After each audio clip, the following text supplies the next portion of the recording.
गृहोपयोगी साहित्याची खरेदी करताय तर आजच आपल्या टेकेट सुपर मार्टला भेट द्या।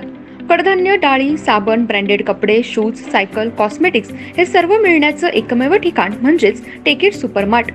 5,000चे भरपूर डिस्काउंट, कमीत कमी 4,999च्या खरेदीवर 5 किलोमीटर पर्यंत मोफत घरपोच सेवा। पत्ता पंचवटी चित्रमंदिर जवळ, 3 बत्ती रोड। संपर्क 92 97 97 50 00।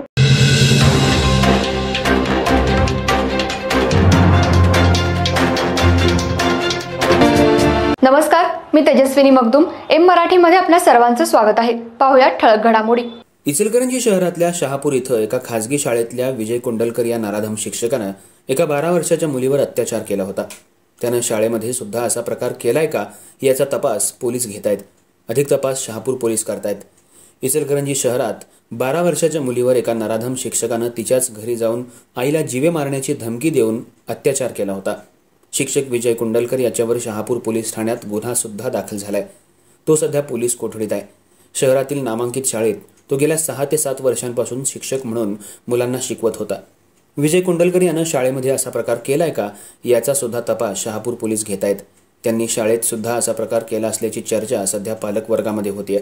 या नराधम शिक्षकाला कठोर शिक्षा व्हावी अशी मागणी सध्या शहरातील सामाजिक कार्यकर्ते आणि विविध महिला संघटना करतायत। या नामांकित शाळेची चौकशी व्हावी, शाळेतल्या CCTVद्वारे या शिक्षकाची चौकशी व्हावी अशी मागणी प्रांताधिकारी, शिक्षणाधिकारी, मुख्यमंत्री, उपमुख्यमंत्री, जिल्हाधिकाऱ्यांकडे लेखी तक्रार करणार आहेत।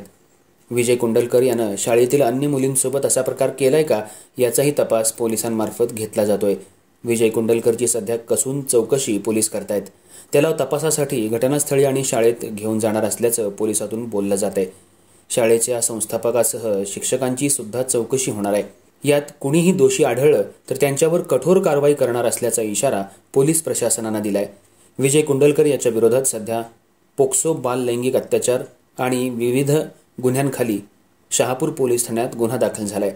याचं वकीलपत्र घेऊ नये यासाठी आम्ही सावित्रीच्या लेकी, शिवसेना महिला आघाडी आणि इतर महिला सामाजिक कार्यकर्त्यांनी काल शहरातल्या बार असोसिएशनचे अध्यक्ष यांना निवेदन दिले। या घटनेमुळे इचलकरंजी शहरासह जिल्ह्यात एकच खळबळ माजली आहे। काल या नराधम शिक्षकाला न्यायालयात घेऊन जात असताना महिलांनी न्यायालयाबाहेर जोरदार निदर्शनं करत या शिक्षकाला फाशीची शिक्षा व्हावी अशी मागणी केली।